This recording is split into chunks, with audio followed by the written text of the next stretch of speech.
Hello and welcome to Web of Light. My lovely companion, Angie D'Anjou, and myself, I'm Dr. Kevin, and we want to welcome you to another episode of Web of Light.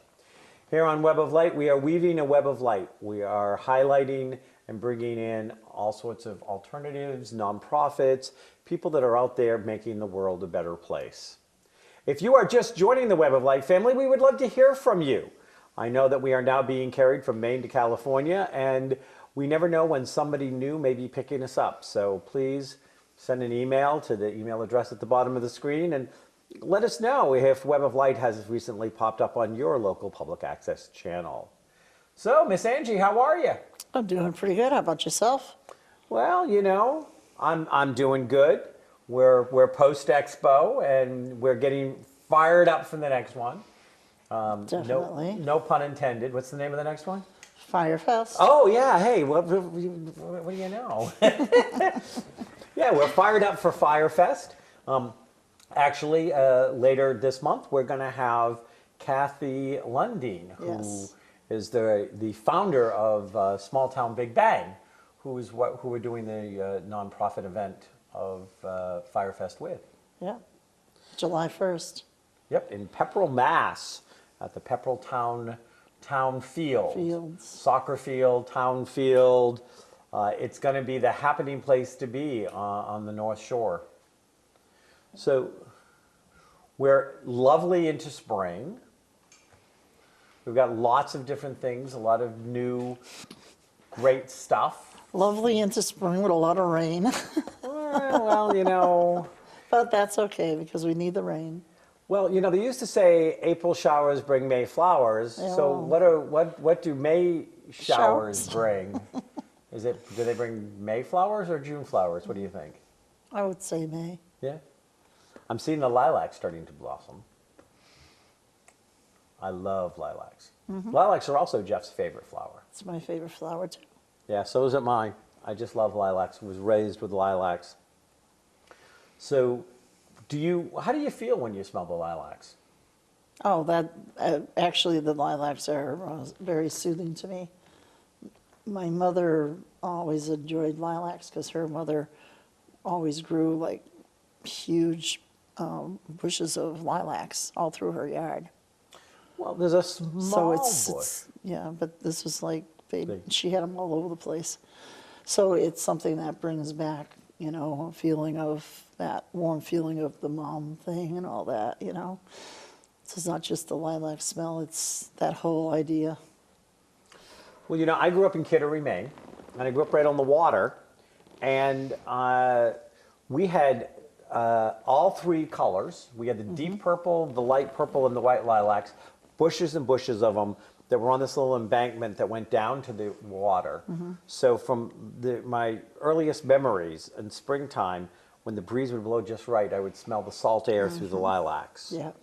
And so there's something not just about lilac. I mean, I love the smell of lilacs, but if I can get lilacs, a little ocean breeze behind them, it's kind of like, It's a great feeling, yeah. It is a great feeling. I know right now I actually got some of those little Japanese lilacs. They're a smaller bush, and those bloom a little later than the regular lilacs. But when those are in bloom, they are so potent that it like goes right through your house. If you put them like mine go right through two of my rooms. Now It's very nice. Now we have the Wolf Healing Center, which is actually located within the finished area of Angie's house. In the background of that, I've seen one lilac bush that's starting to show up. Is that the Japanese lilac bush? No, that's our regular lilac bush. Is that the only one you have there? Yes.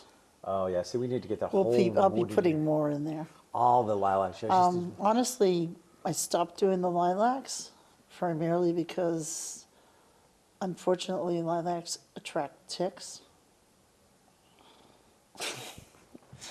And with Lyme disease and everything, I kind of slowed down on the lilac bush syndrome, unfortunately. Yeah, see, when I was a kid, I don't even remember ticks existing. No, I don't either. Yeah. So there's got to be a way to get rid of ticks and and keep the lilacs, because I would be pretty ticked off if I lost my access to lilacs. So we got to keep and get the ticks off, so we don't get Dr. Kevin ticked off if he can't have his lilac bushes. So there, do something. I've actually started to do something. You know, a lot of people, they have all these people come in spring, and yes, we have ticks in the area. Obviously, that's a given with a lot of areas now. But I have noticed that I feed the birds in the wintertime, and the wrens actually stick around, and in the spring, they're out there, and I know they're pecking at any ticks or any of the little bugs and stuff. So if you feed the birds in the wintertime, and you give them some good food. Give them some good food. Okay. They, you know, some really potent stuff that they really enjoy. They'll all start flocking around, and once they're there in the spring, they'll clean up your yard. So you seduce the birds to get the Yeah. ticks. Okay. I can work with that. That works for me. So now, for some of you who are, just joining us in the last couple of months, because we're coming up to our year anniversary. Yes, we are. Yeah, we should have a special year anniversary show. We should. Yeah, will you get on that, please? So anyway, but early on we did a show. We've done a couple of different shows that have touched on aromatherapy. But for those of you who are sitting there going, "Oh yeah, I love the smell of lilacs," or for me it's lilies, or I love roses, or there's a certain smell that makes me think of home or makes me feel secure. Really, all you're talking about is nature's aromatherapy, which has healing properties to it. There are many things out there that have healing properties. As I can't remember who said it, and I didn't look it up, so bad me.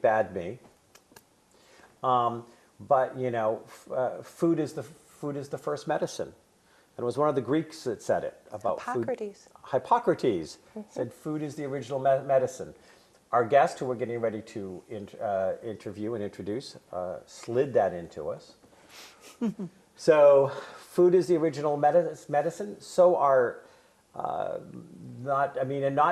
certainly not highly chemical processed foods that you find on the inside parts of grocery stores that have 34 words you can't pronounce and one word that kind of sort of looks familiar, and there's no real food involved, which is what, about 80% of packaged foods now?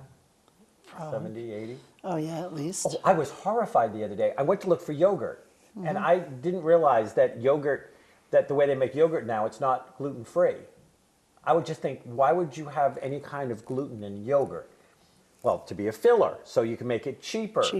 So, so you stick it up. And I was at a grocery store that I like, and I was going to pick yogurt, and it said on the side, genetically engineered, was stamped at the bottom of it. So it's yogurt that does not need gluten in any way, shape, or form to be made, and genetically engineered, but it was on sale. So of course I didn't buy it, even though I like my sales. But I was just horrified. I'm like, guys, you've got to be reading the labels. They're poisoning you left and right.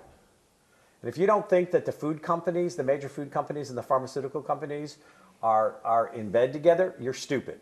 Sorry, you're just stupid. Because they make tons of money off of each other and set each other up to keep us as basically like a leech feeds off a person, sucks their blood right out of them, sucks them dry, and between the two of them, one puts you in the hospital and then we'll put you on medications for the rest of your life, and they go back and forth, and we're the ball that they're hitting with the ping pong paddles. And the table, of course, is the federal government, who doesn't really care what the American people do as long as some lobbyist pays some congressman to make sure it passes. Not that I have any opinions. Speaking of which, we're going to introduce today's guest. Today's guest is she started her professional career, I'm going to say pretty originally, as a registered nurse. She worked in several kinds of nursing, both working in hospitals and nursing homes and home care. But because she was always a garden girl, She was always somebody who was drawn to nature and natural things and kind of understood that Mother Nature is one of the original nurturing sources of the planet. She didn't like what she saw. She felt like they weren't really doing things the right way, that they were maybe sometimes even causing more problems than they were solving. She went on to become a NMD, which is a naturopathic medical doctor, and then has studied more different things and different modalities and has made it a lifetime search to look at how can we address causes, how can we address causes in the most natural, healthy way, and how can we make sure that our solutions aren't more toxic than the original issues. And on that note, I will introduce Marion Killingbeck. Marion, welcome. Thank you very much, Dr. Kevin, Angie. Welcome. So, you know, I get one of my little spiels in here. I like to get them in wherever I can. So I would like you to start by talking a little bit about, some of our listeners are not going to know what is a naturopath or what's the difference between an ND and an MMD. So I think that's a good place to start. Can you talk to us a little bit about that? Okay, as a naturopath, you look at how is the body allowing this to happen. Think of how a practitioner, a physician, would have taken care of a body, a person, at the turn of the century without pharmaceutical drugs. That's very much what a naturopath or naturopathic medical doctor would do. Naturopathic medical doctor is more of the clinical aspect, more of the research aspect. Whereas with an ND, you can literally get that degree by studying through books, through mail order courses. With an NMD, you have to have numerous hours of clinical experience, and you're tested on that. Okay. So you go back to what it looked like at the turn of the century pre-pharmaceuticals. And at that time, we had osteopaths, we had MDs, and then we had herbalists back then. Right? So when did naturopathy become a field of study unto itself? It was part of the osteopathic world because you had naturopathy and applied and allied sciences. So naturopathy was right in there with that. In Germany at the same time, they were teaching what we now call naturopathy, as they still do, for the medical doctors. So it was an avenue of, as drugs came about, pharmaceutical drugs, naturopathy came about to make that distinction. Okay. So now I'm assuming with that an NMD is not going to be covered by your local insurance company. Typically not. There are some states that they're looking at doing that. Depends on where the NMD has been educated, depends on the state laws. Some are looking at doing more of that, and some of them are really, really, really fighting it. Okay. Now, you and I have known each other for a while. We did some traveling, going to various health conferences and stuff like this, doing things. There was a bit of a flurry going on, and I want our listeners to really, I know some of you have heard me say this, I know you've heard me say this before, but you know, I'm a big one of MD, an MD. You have two kinds of MDs. You have an MD that's a minor deity that thinks that you need to bow at their altar, listen to what they say, don't question anything. And then you have your MD who's your managing director, who says, I'm here to manage and oversee your health care, and whatever you want to do, it's my job to put it all together and work together. Right. I would have to say my experience has been that the minority are managing directors, but I think that is actually shifting some. Right. Now, there have been some pretty concerted attacks on naturopathy by the AMA, who's basically trying to eliminate their competition. Could you speak to the, because I want our listeners to know this, and I want them to also be aware that people that are voting on laws are people who are truly oftentimes ignorant of even what the differences are. And if we can educate our viewers, they may be able to ask better questions or hold their lawmakers accountable. So can you talk a little bit about that? Can go into that from several aspects. There's one of the challenges that there have been a number of research studies done and a number of naturopathic primarily, although medical doctors that do natural medicine, that have been found dead. There's a little over 60 of those at this time that I know of. So I would absolutely encourage people to do research on how that came about. And there have also been actual attacks via sawed-off shotguns into medical doctors that are doing natural work, into their offices where they take equipment, they take files, they have employees as well as the doctors at gunpoint as they go in and take whatever it is they choose to take. And those folks are in courts, in laws. Some of them are spending millions of dollars to attempt to go back into practice. And there's some big names doing that.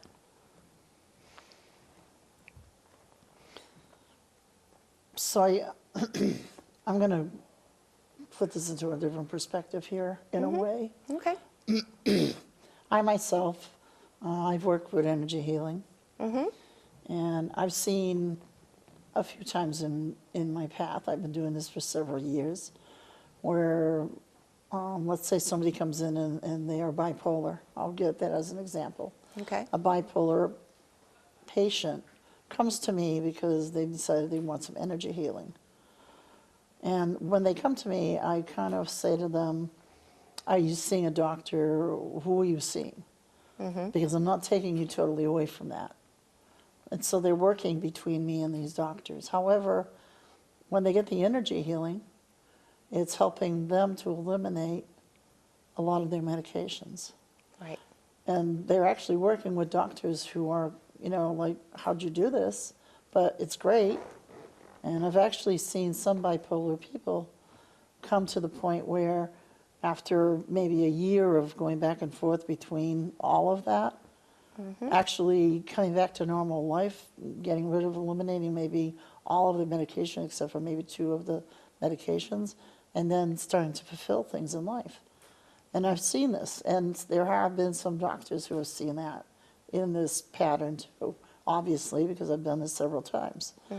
So in that perspective, I don't see anybody ever sitting there and bringing that to the limelight and saying, and I'm not the only one that's doing this. There's other energy healers out there that are working in that same pattern. Yet you never see that anywhere. So I guess what I'm questioning you with is, when you work with a person that comes to you and you start to see the results turning for the better for the patient, is that ever acknowledged anywhere? There are a few medical doctors that will do so, very few. Personal experience, I was diagnosed with breast cancer and chose to do everything natural, as you might imagine. Went back for a 6-month checkup. Somehow the office had lost all of my paperwork. They didn't even know that I had been in there. So went into the physician, totally blind, did a complete exam, said, I have no idea why you're here. You're as healthy as a horse. I proceeded to explain what had occurred, and he, by my arm, personally took me out of the office so I did not speak to anyone. I actually asked if he would like to know what I did in case it was not one of his patients, but perhaps his mother or daughter or wife that might be diagnosed. Might he want to know something for that reason alone? And he just grabbed me a little tighter and led me out the door. So you definitely see that. In my practice, I would get calls from the physicians at whatever specialty these patients had come in from, or clients, as I like to call them. Many of the medical doctors are not very happy. Now, there were a few that I could work with. That way I could send these folks in to get blood work done so it would be paid for by their insurance company. But it's very rare, and many of them will definitely balk because it changes the whole perspective of how they practice. Which is the almighty pharmaceuticals. Right, right. And if you know that many pharmaceuticals are actually, I don't like to say it, but they're actually giving gifts and payments for a number of prescriptions that they're writing, they get rewards for doing so. Well, yeah, what's funny about that statement that you make is, and I know I can't speak for everyone, but a lot of the places that I walk into and I just communicate and I'm there socializing, maybe networking, there's so many people that will say that. Oh, well, we know that the pharmaceuticals give X and Y, Z to these doctors to utilize their specific stuff. So there's so many people that actually really know it. But everybody just kind of lets that feed continuously. Many years ago, I was working in a hospital as a registered nurse. Had one of the cardiologists that we used to banter back and forth because I would tell the patients I wanted them on vitamin E, and he'd come in and say, I don't believe in vitamin E. Well, come to find out, he was taking the most expensive, best vitamin E there was because he was listening to what I was saying. He was single, and he said, I'm going on this cruise. Would you like to go with? Here's the story. You don't have to go to any of the lectures. You don't have to do anything. You just have to spend $3,000. Anyone that we bring with us gets $3,000 to spend during the day at various ports, and then you get to come enjoy the shrimp boats and, you know, chocolate fondues and all the specialties. So that was my experience. So I do know that it has occurred. Yeah. They claim they've tightened that up. They say that it's not as much as it used to be, and I think that probably they've gotten sneakier, but that there are probably still rewards going on. But that's what you're going to hear. You're going to hear that that's been cleaned up. Of course, you're hearing it from traditional sources who have a vested interest in wanting that to be believed. Correct. That it's cleaned up and that they don't do that or stuff like that. Yet, because I know some medical reps, and it's still, oh, I go in and buy the office lunch. Oh, I do this. Oh, I do that, and stuff like this. And it's like, it's all still moving in the same direction.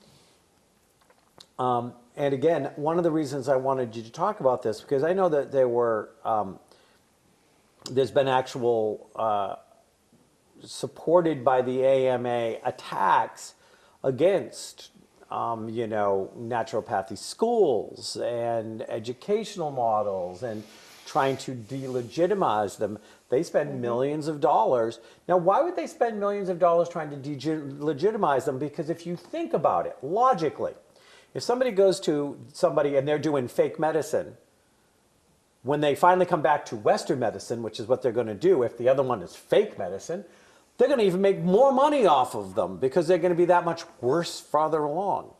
And that's not what happens. No. That's correct. What happens is they leave.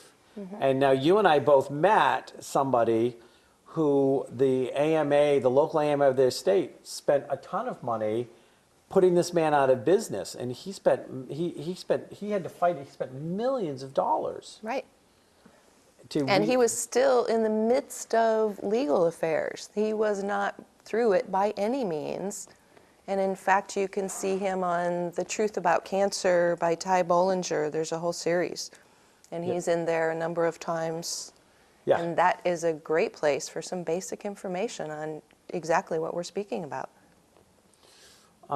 So somebody goes to a naturopath. Now, you're going to be teaching some classes for us at the Wolf Healing Center. And excited to do so. You're going to be doing a Journey to Health series. You're going to be doing topics like basics of better living. You're going to be doing about the importance of alkalinity. I can't remember them all. We'll get them all in before the show's over. But you're going to be out there trying to educate.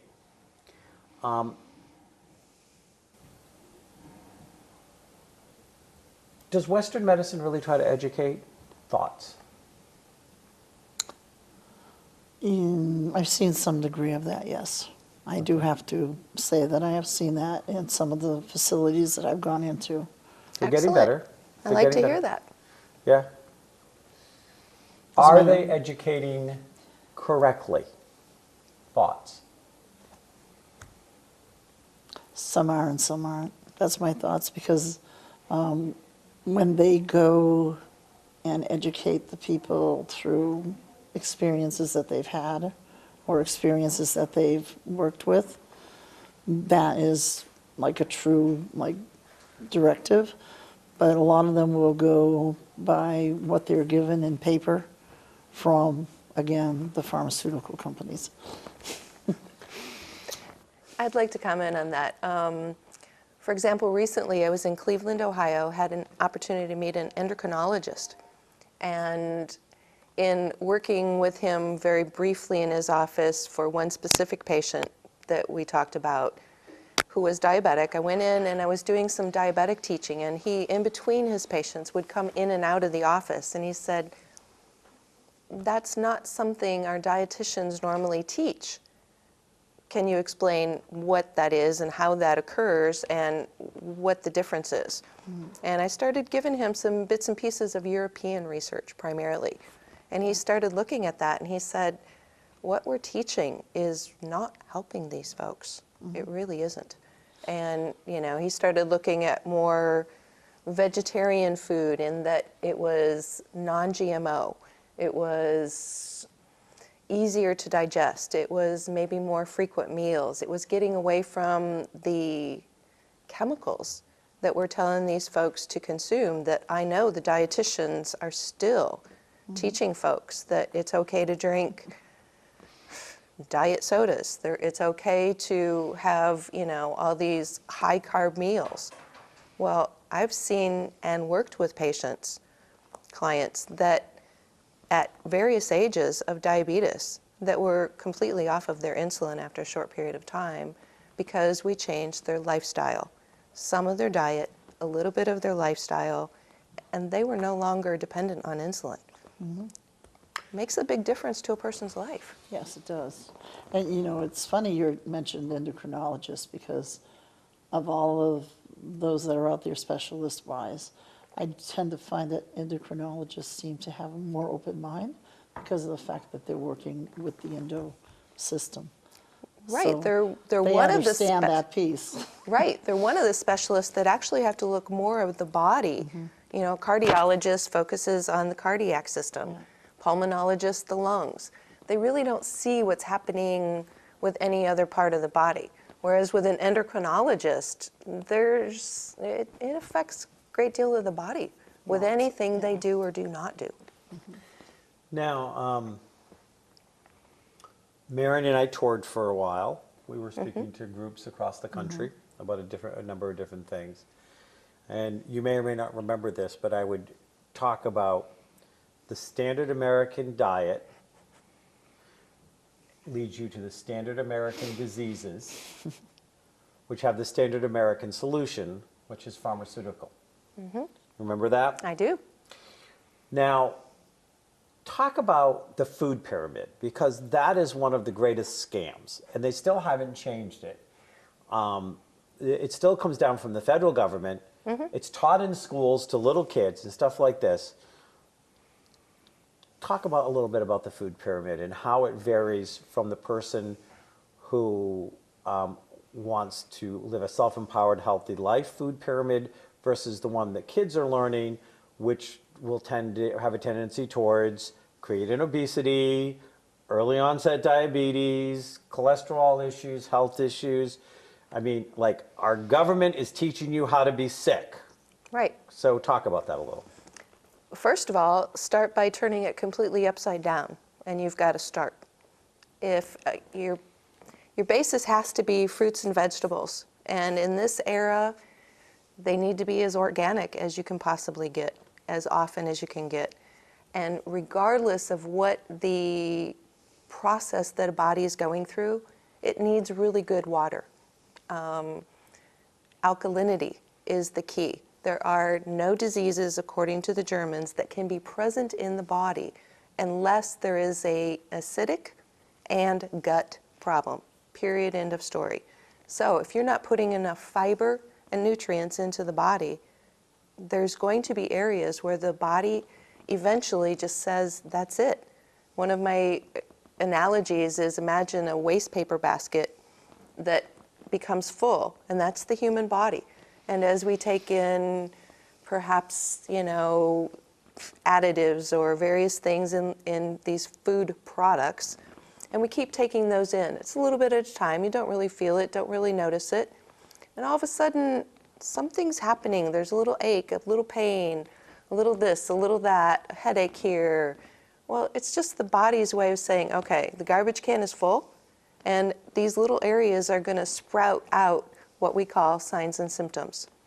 So if we're able to get fruits and vegetables and get it moving through the system so that the body doesn't become so toxic, then you don't have those little sprouts of things that have to spout out and get rid of.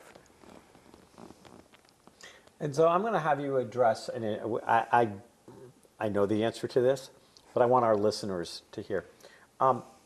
So, hey, my diet's a little acidic, my bowel's a little off, so, hey, I just take laxatives and antacids and it resolves it all, right? No, please don't do that. Can you share why? Absolutely. First of all, we'll start with the antacids. The gut is meant to be acidic because it breaks down food. You take an antacid such as, it doesn't matter, I don't have to name any specific kinds, just any of them, right. If you take an antacid, what it's doing is it's going into the body and it's saying, oh, okay, you don't have to digest that, you don't have to process that, we'll just hope that you move through without any further ado. Well, that doesn't happen because it just becomes glue, it becomes fermented glue. If you could imagine, this is an icky example, but it's the one I can think of at the moment. Take everything you've eaten for a week and put it in an oven at 120 degrees, that's approximate temperature of the stomach, and just keep adding whatever you eat for a week into that 120 degrees, and that's what you expect your brain and your body to function on, because that's going to be in your system for at least a week for most Americans. Ideally, you'd be eliminating as often as you eat, just like babies, 3 times a day. So if you put in antacids, you're no longer, especially with a meat product, any kind of meat, any high carbs, it's fermenting and putrefying is all that it's doing. So, it was antacids, and the other one you said Laxatives. was? Laxatives. Right back to fiber. Eat your fiber, drink your fiber. There's smoothies. There's all kinds of ways to get really good fiber.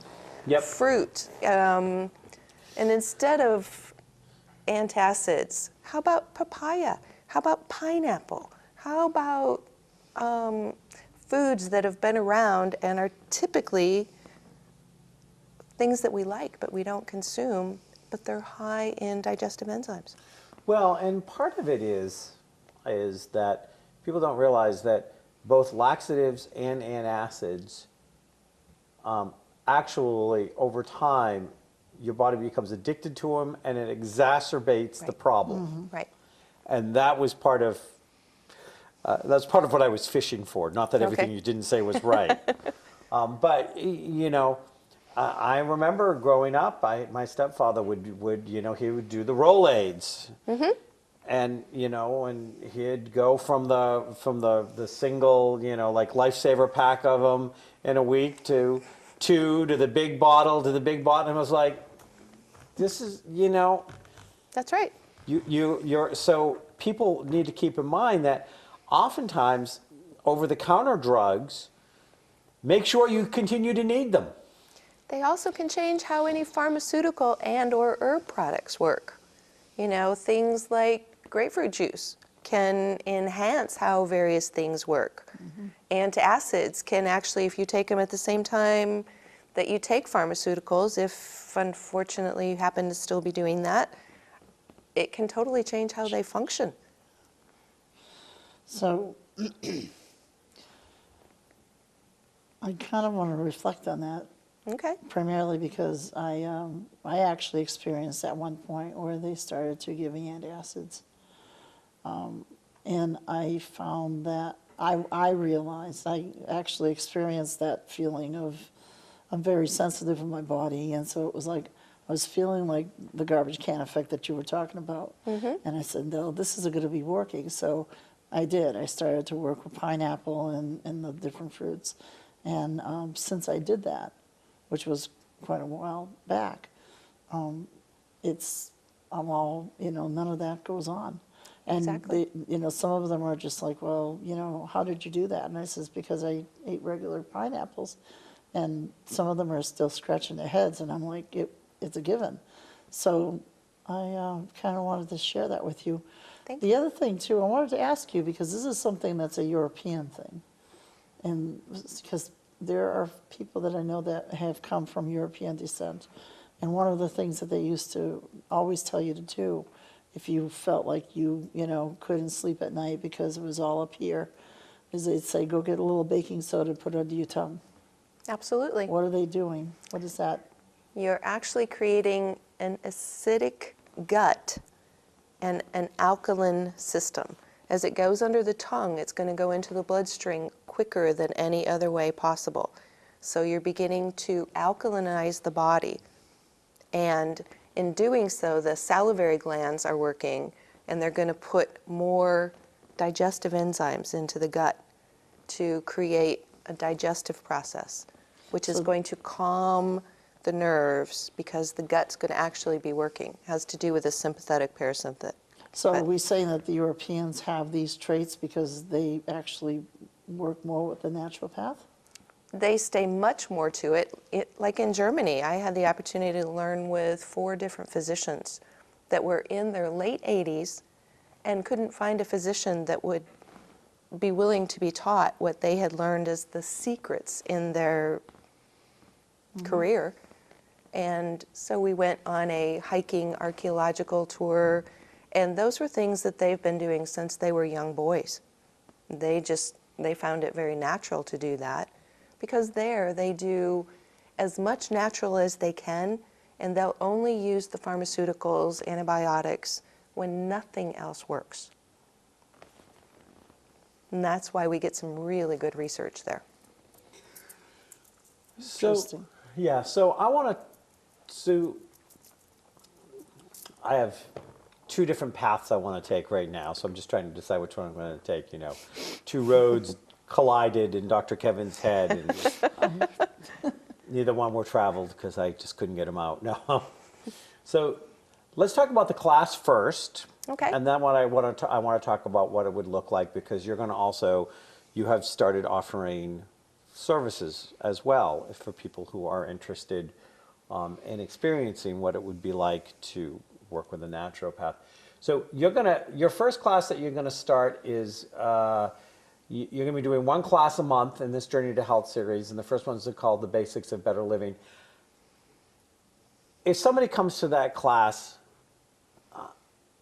what can they expect from any of these classes? What are they? What could they expect of what to get out of it? They're going to better understand the basics of things to do, part of cleaning out the cupboard and the refrigerator, ways of getting those things that seem so complicated and making them so that they're usable in their daily lives. So maybe we say, okay, wheat or sugar perhaps may not be something that are good for them to consume. So where can we make substitutions? Where can we get really good water on the go? Where can we add spices when we're eliminating chemical salt, for example? Where can we get really good salt? Where do we put in extra spices? How to make a smoothie, maybe put it in a mason jar in a refrigerator the night before so that it's quicker, it's easier. Okay. things that really make a difference in your daily life to get on board with the very basics. So people are going to come to your class to actually learn tips, techniques, and get empowered to take more responsibility for their own health. Absolutely. And you expect people are going to show up for this class? Absolutely. They're Americans. Aren't they inherently lazy by nature? Don't they just want the next pill to pop? Interestingly enough, I was teaching naturopathy in a clinic in the early 90s in the Midwest.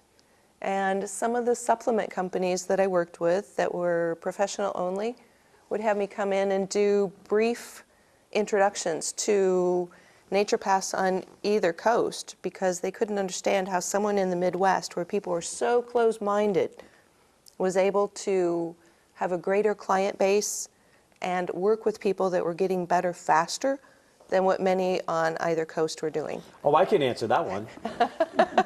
Which is? The Midwest are farmers. They're more tied to the land. They understand the rhythms of nature better. People on the East and the West Coast have become disconnected from nature and the rhythm of nature. Right. And we're much quicker, have been much longer indoctrinated with fast food, quick everything, gotta be on the go, ignore things like sleep patterns, rhythms, routines, things like this. So, you know, this is part of I think this is why in the 90s, people that were still in the flow, people that were in the Midwest were like, okay, this makes sense to me. Right, that's one of my analogies when I do alkalinity, acidity. Have you had a garden? Have you, maybe your grandma and grandpa did something called farming or gardening. It's the same thing. If we don't have soil that's appropriate, it's no different than our bodies. We're electrical and we have acid-base balances. Yep. In fact, there was just a study done not too long ago, I believe it was in California, where they had a group of children in a school and they had all these different vegetables, fresh vegetables lined up. Most children had no idea what most of them were. And basic, an actual carrot, it wasn't cut up in a can or in a bag frozen, so they didn't know what it was. Yeah, that's really sad. I always remember that one of the things is that if you take a small young child very early on and you give them a choice between a cookie and a piece of fruit, they'll take the piece of fruit. That's right. They're trained to take the cookie. Right. And, there's the whole thing about they get associated love with bad food. Oh, you did something good. Mommy loves you. Have a cookie. No, have a banana.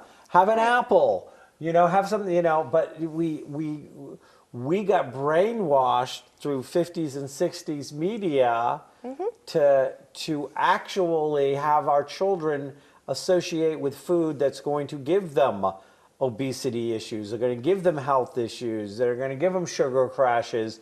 That we got brainwashed into communicating to our children that this was healthy eating. That's right. What's wrong with the treats of let's go to the playground or go hiking in the park or let's go to a farm where you can pick your own berries. Yes. And then take them home and wash them off and eat them. Go into the woodlands and do that. I was going to say, or when I was a child and we were out blueberry picking, you come in with blueberry stains clear from ear to ear, and no, I didn't eat too many, don't worry. Yeah, one of the things I loved about living in Seattle is we had a plethora of blackberry bushes. Yum. And I could just go and in 5 minutes have 2 big, huge containers in season, just overflowing with blackberries. And there were still, as far as you could see, blackberries just on the side of the road. I'm just like, whoa, blackberry everything. This means the birds in my yard are going to lose their raspberry and blackberry bushes. Not if they get rid, not if they get rid of the ticks. That's right. So, if somebody, because like I said, you're going to be starting to do some stuff at the Wolf Healing Center. Who would want to see a naturopath, why would they want to see a naturopath? And whether that's naturopath is you or somebody else, because our show is coast to coast. What should they expect, and how do you tell the difference between a good naturopath and a bad naturopath? So there, I only asked you about 5 questions. Go. That's a tough question. A good naturopath is going to teach. They're going to take what you are able to do and actually ask, where do you want to be? Are you looking for optimal health? What is it you're actually willing to work with? Starting with where you are. And it's going to be incremental, most likely. But there are those folks that I've certainly seen many clients that walk in and say, give it to me. Make it as strict as it has to be. I want the best health I can have as quickly as I possibly can. Or that may be the person that has come in with a diagnosis and says, I have to make a change now. They've told me that I just left spas from around the world, and they've just told me that that's the end of my life. I just have to go home and put my affairs in order. And that's how I started my office, was by having a woman show up in my office before the doors were actually open. Said, I don't know why I'm here, but I am. And I just left a spa in Germany, one in Switzerland, and one in Mexico. And all 3 of them have sent me home to die. That was a little scary. However, the good news is she was my assistant for several years afterwards. So it's a matter of working together. There's going to be supplements involved in most cases. There's going to be a lot of dietary changes. There's going to be some lifestyle changes. Knowing the difference between a good naturopath and one that is challenged, you can tell by the knowledge level whether or not they're willing to give you things easily, information easily. So you say, well, I just can't do this yet. Maybe there's some other options. And that's not necessarily meaning that it's a good versus not good naturopath, but it's going to be good for you. You take one of my clients, I did quite a bit of live-in naturopathy. Went into a client's house, and she wanted both of her children to become much healthier in what they ate. And her son was very, very challenging. So he just wasn't willing to give up his regular milk in his cereal. So we went to health food stores and just started trying various things. His thing was oatmeal milk. That was something that he was more than willing to do, oatmeal milk rather than whole milk. And we found cereals that he liked and switched him through into maple syrup. He was having more nutrition in that morning breakfast than most children do all day. But I would have never guessed oatmeal milk. I don't care for it at all. But looking at options for him. So that's a big part of it. Yeah. What do you do? Okay, so one of the biggest concerns, I think, with people in the public, okay, when they look at, let me see, I have my MD and I have my whole little staff there, and I have a naturopath and I have a herbalist and I have an energy worker and all of that piece. A lot will tend to go with the MD because of the fact that that's on their insurance plan. Right. And even though we now have these spending accounts that are part of that insurance plan, those spending accounts are monitored by the insurance companies, and no, you can't use it to see a naturopath. No, you can't see it for any herbal products unless your doctor signs off on it.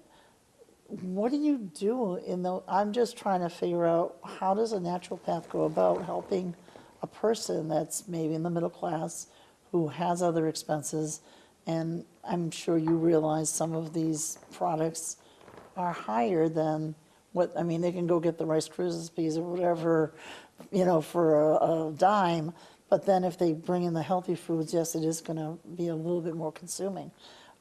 How do you have a way of balancing that with them? A lot of what I did was, at one point, was homeschool families. So we looked at quality versus quantity, and we looked at, okay, so we have X number of children sitting at home, so there was more food prep at home. So they weren't buying things already prepared. Buying fresh fruits and vegetables versus buying prepared foods that could have been much easier to fix. They were actually finding that they were saving money, teaching them to do gardening, even if it's small gardening and herb gardening in the kitchen, right outside of the kitchen, depending on the climate where they live in. Just doing things much more naturally. Maybe instead of buying sodas, they're buying fresh ginger. They're buying things of that nature and creating their own. That's a big part of it, and being in touch with that. And it's real easy to do with children, people that are working. We start looking at prep the night before. So you might prepare in a mason jar 2 or 3 smoothies. So you and your significant other, perhaps, you've got those prepared for maybe a day, 2 or 3, depending. You put them in the freezer. A lot of things can be put in the freezer. You buy in bulk and put in the freezer. There are co-ops. As far as the supplements, it's really challenging. It's a matter of looking at the medical savings account, and sometimes you have to call them and really have a chat with them. Because I know in the Midwest, in the mid-90s, there were folks that had medical savings accounts that every one of the supplements that I recommended at that point were taken out of their medical savings account. It was covered for them. Now, whether or not my services were, it went both ways with different ones, but the supplements were. So it's a matter of really, They I have hate to do say some fighting for research. your rights, They have but to do their research and Right. put their 2 cents into it. And that's a good point. I'm going to do some more research on medical savings account, health savings account, find out what's in this area, because we had to push some of them to a point where it's like, wait a minute, we're putting away this much money a month, and you're telling me that I can spend it any way I want, but then you say I can only spend it this, this, and this. So we worked with those folks for a bit. But I had a number of families that, like I said, they were getting supplements, and this for a family of 4, 5, 6, several $100s a month that they were actually pulling right back out of their MSAs or HSAs. When I was on, and we're going to be wrapping up the show pretty shortly, back when I had my heart virus and got a chance to use my health insurance, which, as anybody that's watched the show, you know I have a real issue that we need to challenge the fact that the AMA and the pharmaceutical company run our health insurances, that, you know, which is my big issue with the Obamacare, which is, if you're going to force me to have insurance, it should cover what I want it to cover and the health care that I want, That's not right. the one that's being underwritten by the local pharmaceutical and the AMA. But I do have to say that I went to, the doctor I went to, all my supplements went through my health savings account. I paid all my supplements and everything I could. I used that health savings account up for all naturals. But did your doctor approve that? My doctor, the doctor I went to, though he could have gotten, because he was a board certified cardiologist, but he'd gone into all naturals. No, he didn't. But no one ever questioned it. I never was audited. I never questioned it. My health savings account went through my bank. I set the account up. I had the money to use up to my deductible. My bank didn't care whether I where I wrote the checks or not.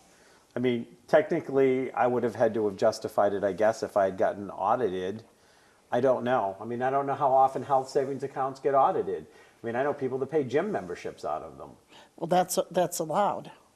Yeah, well, so that's just it. If is- you look at the stipulations with the insurance companies, you will find that there is a lot that they will not truly cover. So we are going to be wrapping up the show. You are now offering, what are you calling them? I'm sorry. I just The blanked out. classes, your journey to health? No, you're offering classes. You're also offering one-on-one holistic practitioner sessions. Absolutely. And you can find out more of those, about both of those, by coming to the Web of Light, weboflight.com. and see classes. We have several classes coming up. May 12th is the Full Moon Drumming Circle with Jeff Beeland. May 16th, the Empathy Monthly Support Group with Angie. May 17th is the first of 4 Journey to Healths with Marion, Killingbeck, and NMD and RN. And then on May 19th, we have a Reiki Share with Reiki Master Jeff Beeland. That's about all we're going to get to today. But you can come to weboflight.com, go to classes and events, and you will see all of the classes we've got coming up. An intuitive practice group, shielding, protecting your personal energy group, lots of stuff. Marion, thank you for coming. Thank you very much. May I make one last comment, please? Go. Please be very careful of the supplements you do take. One of the things with HSA, MSA things are the quality of supplements that you get over the counter can be very, very challenging, more harmful to your body than helpful. Absolutely. And I've said the same thing myself many times. So I thank you for reminding us of that. To the listeners, you make work what you want to make work. If your health is important and the health of your children and your family is important, you make it work. But you also have a voice. Stand up and push back. We all need to push back against MDs that are minor deities. We need to push back against the AMA and the pharmaceutical companies. And we need to stop having our chance to have good health cheated from us because lots of people in Washington make money off of us having bad health. Namaste.